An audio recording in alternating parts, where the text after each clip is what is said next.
And he tells the captain, he says, hey, get these two officers, take them out of that holding cage over there, take them to the fucking chapel.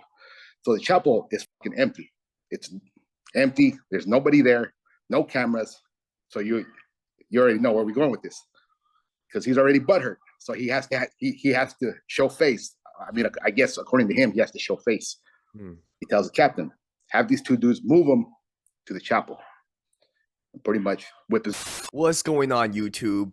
Back at it with another interview. Now, you guys seem to really enjoy our part 1. And one of the top comments was, bring Ed back on so we could talk about the corruption within the CDC. But before we get into the juicy stuff, we got a couple of things that we want to talk about before we get into all of that. So, but without further ado, for everybody watching that isn't familiar with who Ed is, I'm going to let him introduce himself real quick. What's up, YouTube? I'm back again. Got a few more stories. I'm linking up with my boy Sergio, and hopefully we can get it going and get the views up. And I got this page going, Time Served on YouTube, trying to build it up. So give me some time. Be patient with me. I'm still learning all this stuff. So now that I have you back on, let's talk about some stuff. Do you want to maybe go through a list, or what's going on, brother? We got correctional officer politics to talk about. There's so much.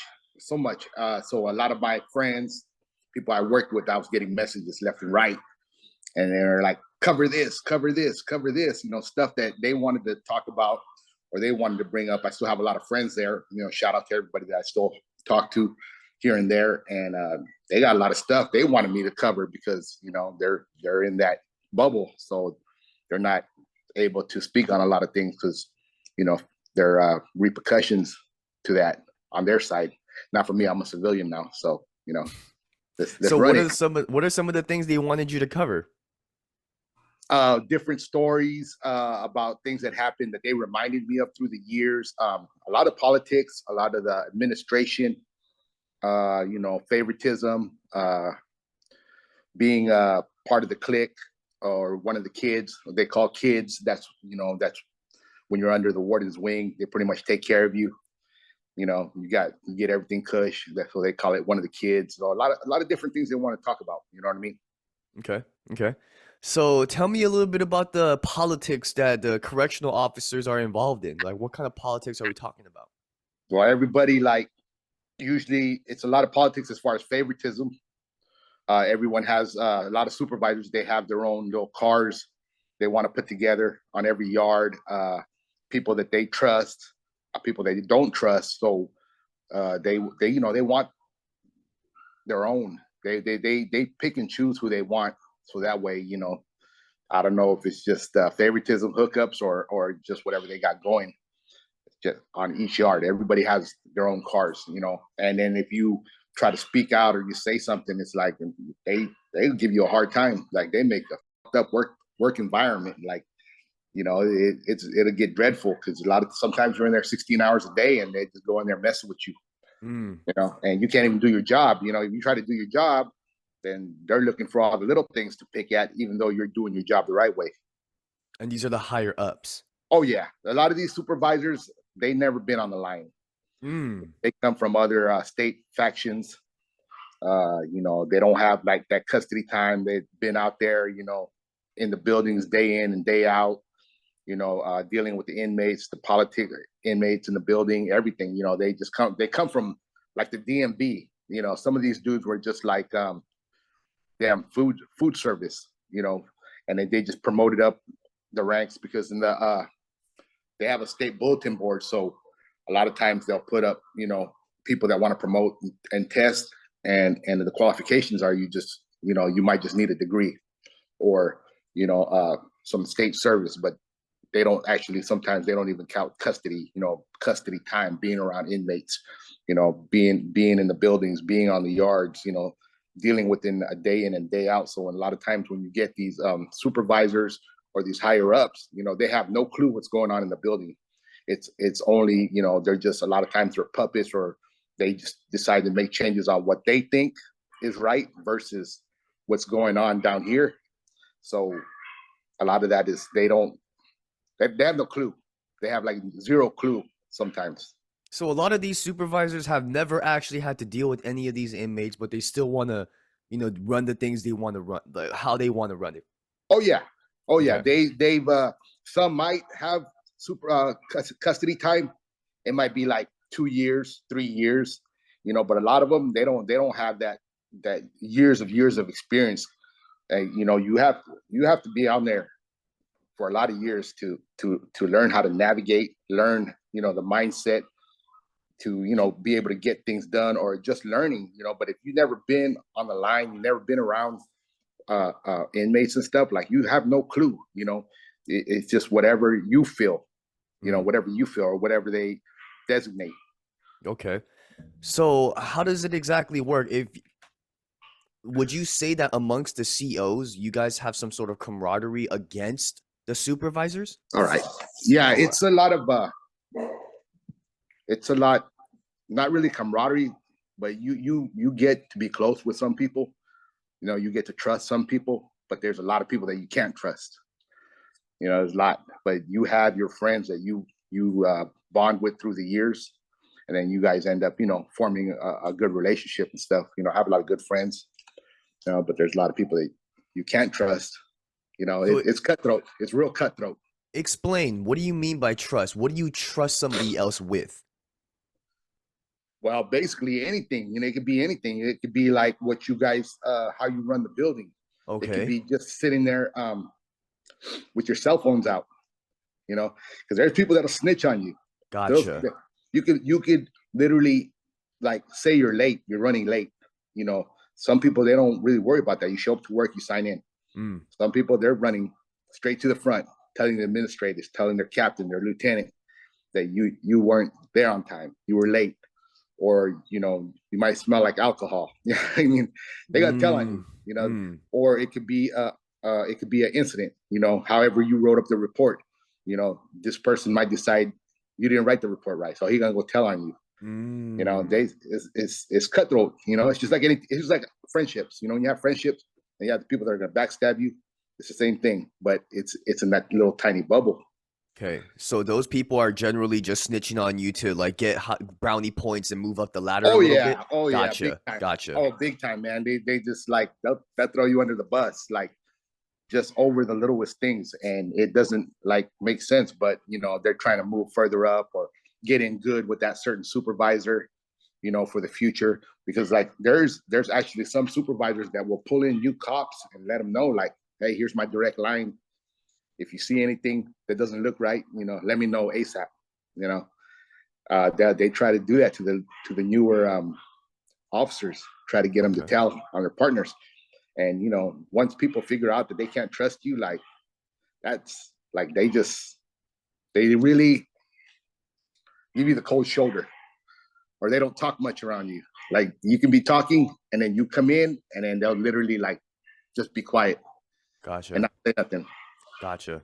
So, in your opinion, I don't know if you have much experience in this, but would you say the COs within county jail treat the inmates way harsher than the COs in prison? From what I heard. From what you heard, and why is that? I don't know. All right, so where were we? So you're County, not exactly sure why. From what I've heard from inmates from LA County, like, I heard it's rough. Yeah. I heard it's real rough. I mean, I heard LA County is like wild compared to like once you get to prison, because prison, the politics are different. So like whatever beefs you have, like county jail, like whatever beef the blacks have, different sets. Once they get to the state, it's like a squash. You guys are just one race now. And not everybody's cool with that. Gotcha. Every now and then you'll get like some CO that he just doesn't know how to act. Feels he has to put on a persona. And the inmates, they see through all that. They already know. Right. Like they got nothing but time on their hands. Right. Analyzing. Yeah, analyzing. That's day in, day out. Right. Every day, 7 days a week. They're gonna analyze you, pick you apart. And they're gonna know what you're about. They're gonna figure you out. You know, it's just one of those things. You know, they got time on their hands. They'll pick Right. apart everything, Right. everything. You know, so it's just how you carry yourself. And you Uh, don't necessarily have to be a tough guy. You just got to be real direct, real firm, straight up. You know, if you say you're gonna get something done, it could be the littlest of things. It could be a damn a piece of bread cake on a tray. You know, if you say you're gonna get it for them, you got to deliver. You know, because your word is everything. Once they see that your word is everything and you're fair, like you get a lot more respect. You mm, know, but mhm. if you're straight up and you say, nah, you know, I ain't gonna be able to get it done. You know. Okay, I get okay, yeah, that makes sense. So, let's get into a little bit about the corruption. So, let's bring up the story time on the yard, some corruption time on the yard. Let's talk about that. Oh yeah. So I did a podcast the other day, right? Okay. With the convict's perspective. Okay. And so this individual, you know, he felt like he wanted to chime in. Keith Garrett, you know, he was a lieutenant uh, at the prison. He retired. You know, he's a he was a lieutenant. Pretty much, you know, he never spent too much time in custody. He was one of the kids. So uh, he made a comment on the bottom, you know, about steroids, right? So the thing about the steroids is in law enforcement, it's rampant. Mm, You know, it's not a big. I'm not gonna say it's not a big deal, but there's a lot of fucking law enforcement that use steroids. mm. You know, me being one of them. Hey, I'm guilty of it too. You know, why sit here and lie about it? And I guess he forgot he was juiced to the gills too, and he wanted to make his comment. You know, decide he wanted to call me out on that, and he forgot this dude was just as jacked up as I was, and you could maybe he thought nobody would notice. You know, I knew. So he was a lieutenant. He was part of the Black Patches. So What is the black patches? like the squad, IGI, the people that are inside, like policing the inside, like other officers, inmates bringing in dope, cell phones. Uh, Gotcha. they're just as corrupt, but they're investigating corruption. Ex- Yeah, Okay. So yeah. let's get Go into figure, it. right? Go figure. Okay, so this dude right here, and it goes back to talking. If you never been on the line long enough, like you don't know how to talk. That's just what it is because that's all we do. When you get in there, they're gonna pick you apart. They're gonna talk so much to you. You know, they're gonna pick you apart. Everything. It could be your race, your hair, the way you look. You know, your body, everything. Your tattoos, how you walk, how you talk, how you list, how you carry yourself. They're gonna talk. So this dude, they had an incident over on Baker Yard, September 2000, or not September, but 2016. Had an incident, and Keith, he starts talking to the shot caller. Okay, mind you, you know this guy, he's connected. He's supposedly connected to a mob member, and he gets to talking shit to this dude. So the inmate gets the better of the wordplay. You know, makes this guy makes Keith look stupid. You know, Keith because is again, the CEO, right? yeah, he's a Supervisor. lieutenant. He's Okay, a okay, lieutenant. okay. Go Okay, on. again, you know, he doesn't know how to talk. He's not about that business. You know, he just doesn't know how to talk because he hasn't spent enough time on the line. So he gets butthurt. He goes and tells the captain, take the dude out from a complex where he was in a holding cage. So when you have incidents or when you have inmates waiting to be moved or something, or incidents or waiting to see medical, they're put in these holding cages. They look like telephone booths made out of metal with you could see through it, but they're called holding cages. Well, Mhm. I think they changed the verbiage on it because the holding cage is it's not politically correct anymore. But back in the day, it's a holding cage. So he was in the holding cage in complex, and that's the middle where all the yards connect or wherever. And he tells the captain, he says, "Hey, get these two officers, take them out of that holding cage over there, take them to the fucking chapel." So the chapel is fucking empty. It's empty. There's nobody there, no cameras. So you already know where we're going with this because he's already butthurt. So he has to show face. I mean, I guess according to him, he has to show face He tells the captain, have these two dudes move him to the chapel. And pretty much whip his ass. So one of my boys gets, an earshot, and he says he figured it out. Like, why I got to do this dude's dirty work? He didn't do nothing to me. He's complying. He didn't do nothing to me. So he's like, hey, fuck you. I'm not gonna fucking do it. You want to do it yourself. Well, this dude, knowing that he's not about that business, and the fact that you fuck this dude up, he gets word out on the street. Because I'm a firm believer. Everybody's touchable. Everybody can be touched. Nobody's not untouchable. So my buddy's got this thing like that, like this dude gets word out on the street, he could put me in harm's way. Because this dude right here was getting butthurt, because he wants to talk shit. He got butthurt. So he has to have his get back. But he's trying to get these two officers to go do his dirty work. And he's probably going to chime in because I know he's going to watch the video. So, hey, good looking out, Keith. Go ahead and watch the video, chime in on the bottom or holler at me. But he didn't want to do it. So at that moment, my buddy pretty much just made an enemy through administration because he didn't want to do the dirty work because this guy wasn't willing to do it himself. So my buddy pretty much had a target on his back for, not wanting to partake in that because he was like, for what? Why am I going to beat this dude up, whip his ass? Because you want me to? He goes, that's it. He goes, he's complying. He's respectful to me. So just because you got butthurt over a talking contest, he goes, you want us to do your dirty work and whip his ass? And this dude gets word out on the street. Next thing you know, I got a target on my ass in the street because of something you wanted done. He's like, nah, I ain't doing it. But that's administration for you. So this type of stuff, I'm assuming, goes down on a regular basis. Oh, yeah. Yeah. Yeah. See, this is the thing.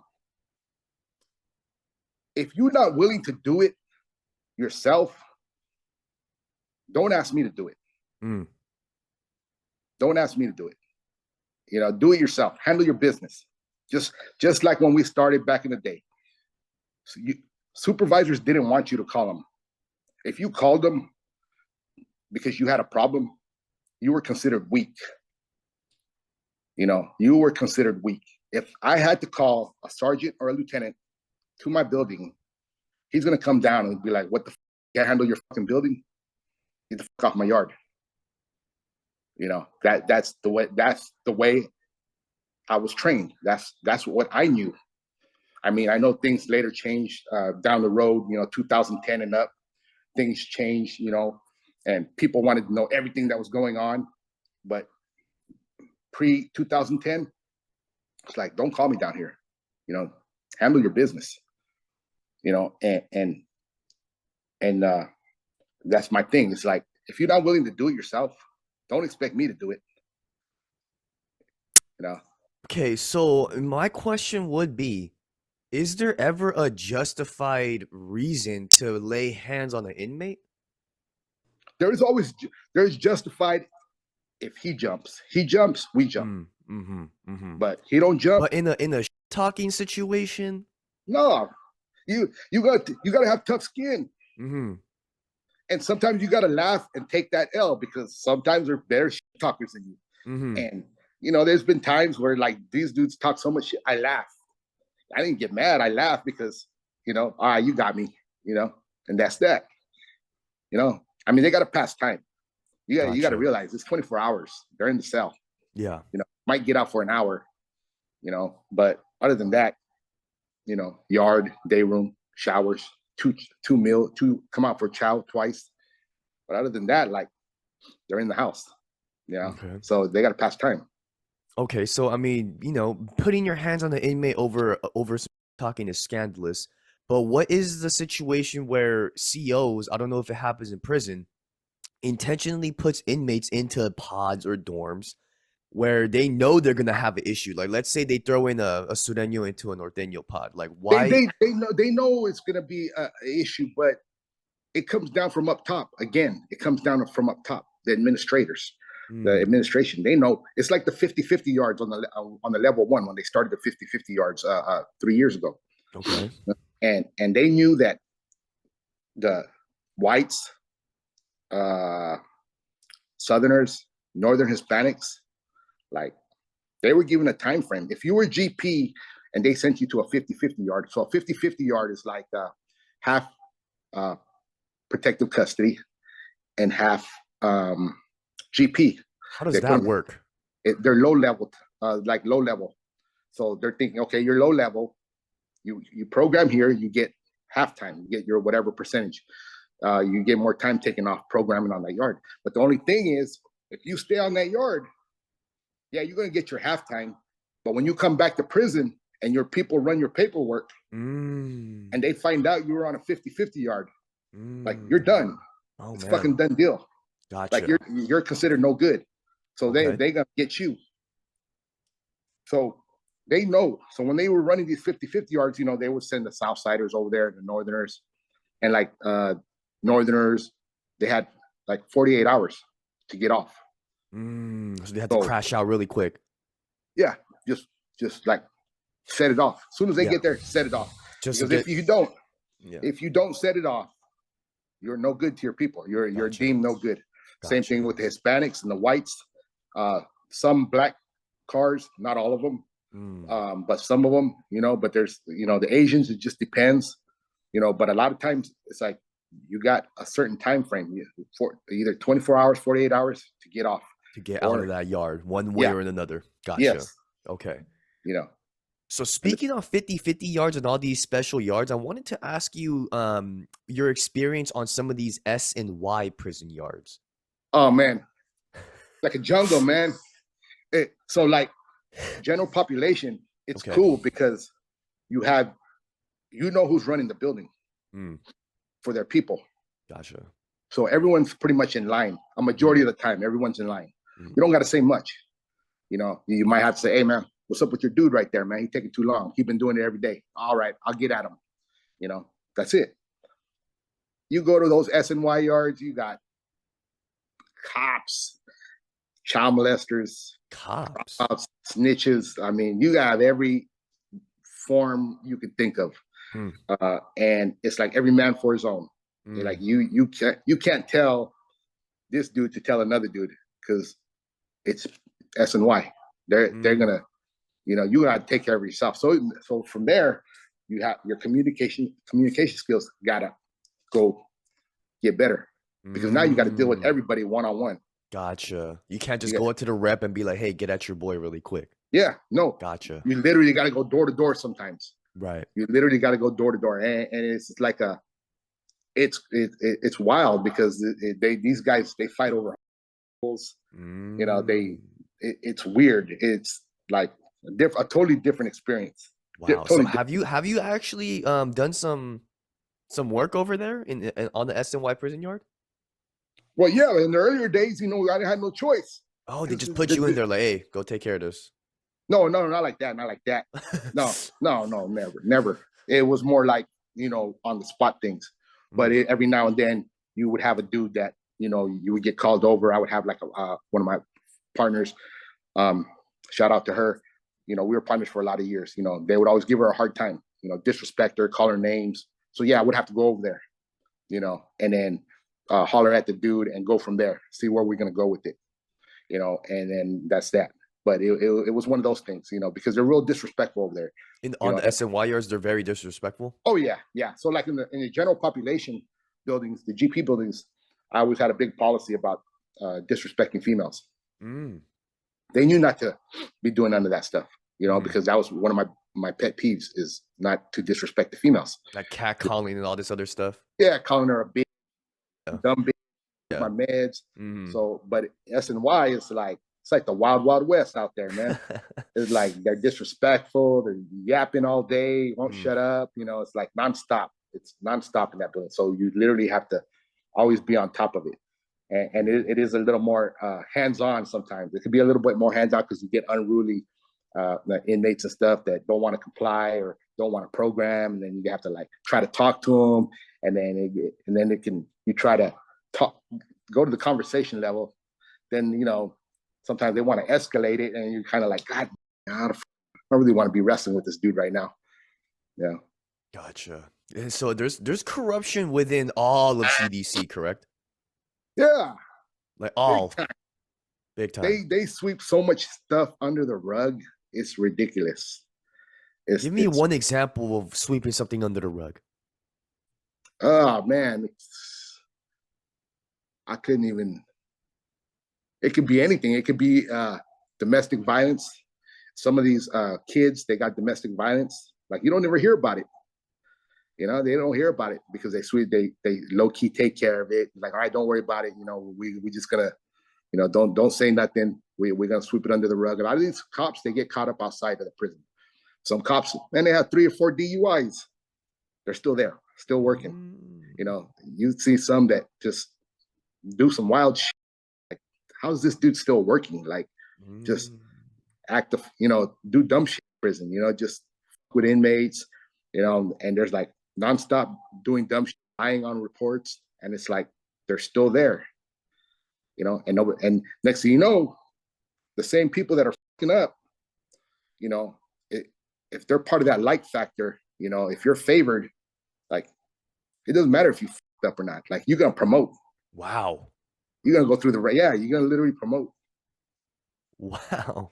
Yeah, you could be the biggest fuck up, but if they decide to pull you under their wing, like I know so many dudes that are supervisors that were fuck ups as officers. Fuck ups. Can always sleeping on the job, can't even show up on time, with the first one to leave, just not, they were just worthless officers. Next thing you know, they're supervisors. So the same shit that they were doing as a supervisor, they're trying to come in and bust you for it. The same exact shit. You could have a lieutenant come in, catch you with your feet up. You might be just relaxing. The dude's gonna book you for sleeping. He's gonna book you for sleeping, and the same dude was probably doing the same thing 4 years earlier with damn near dressed down, boots off, shirt unbuttoned, making himself at home in the office or the control booth. The same lieutenant was doing the same thing, disappearing. You wouldn't know where the dude was for 3 or 4 hours. It'd be the same lieutenant. I know everyone's gonna start naming names, but I'm not gonna say dude's name because you never mess with me. But yeah, just doing the same lieutenant chasing around all the ass around the prison. Every female that comes in, he's chasing that ass. He's sleeping on the job. He, shows up when he wants, but when he does his rounds, he gonna try to book you for the shit he's doing. Gotcha. There's a lot of that apparently, huh? Oh man, it's big time, man. Big time. It's all right. Well, man, we got 10 minutes left on this interview. I'm on the free version. I apologize. Oh, but, come on. Did you want to get into the last story time about one of your? Oh yeah, I got the story. Yeah. Tell me. When I was working in the SNY building, okay, there was this inmate. They called him Mousy. He was like a transgender homosexual. Mousy, okay. Yeah, so Mousy at one point was GP. He was GP homosexual, Southsider. He was on the main line. Yeah, he was on the main line for a bit, and then he went SNY.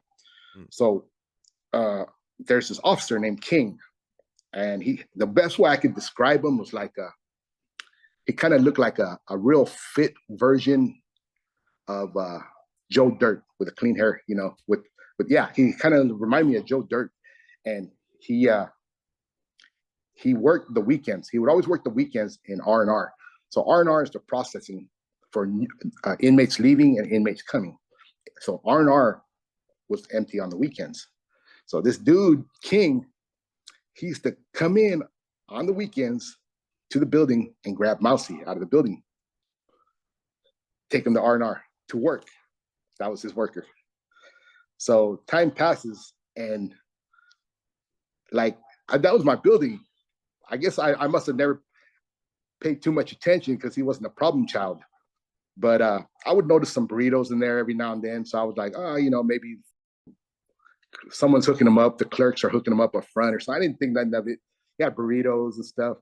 And man, this dude, when they finally, everything came to light, like this guy's cell, he had MAC makeup. Mousy. Yes, Mousy had MAC makeup. Somebody was getting him MAC makeup. Yeah. The good deodorant, the good lotion. The good lotion. Yeah, everything that, the Mach 3 razors, everything the that Mach 3 razors. Yeah, they couldn't get a hold of. They couldn't even, this stuff, there's no way in hell you can get a hold of all this stuff. So we figured out these burritos, they were coming from like Chipotle, outside. This guy was hooking him up. He was getting juiced up. Oh man. So the word is like he fell in love with this dude, Mousy. Who did? The CEO that was hooking him up? Yeah, CEO King. He fell in love with the dude, right? Okay. And he was putting JPay on his books. Wow. Yeah, he was putting everybody was like, what the, it's a trip. Like, he was every weekend, just like clockwork, pulling this dude out. It's like pulling this dude. And we're talking like his whole shift, 7, 8 in the morning till 2 o'clock. Yeah, he would have him in getting there. Busy. That was the word. I mean, who knows? Nobody was there. Yeah. I mean, it don't take a rocket scientist.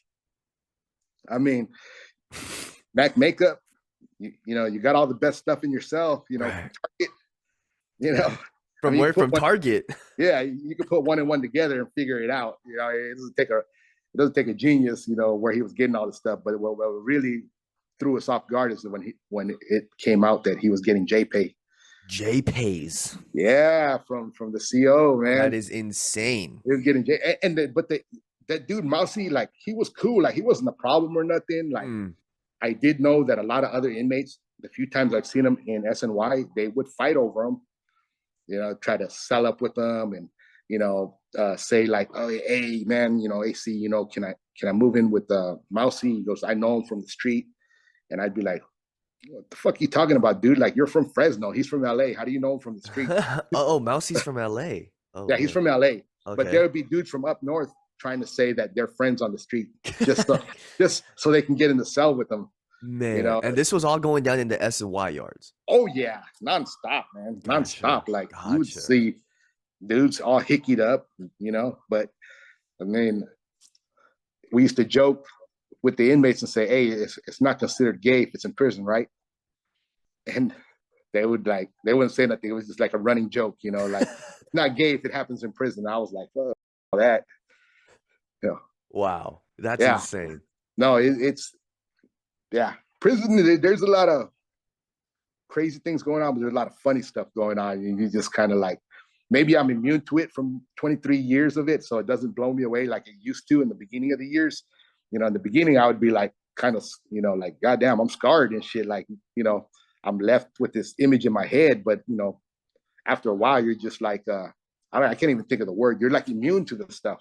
It's just like another day for you. And other people, civilians, they hear about that stuff and they'll be like, oh my God, really? Oh no, they just freak out. And it's like, to me, it's like, it's a normal fucking day for me.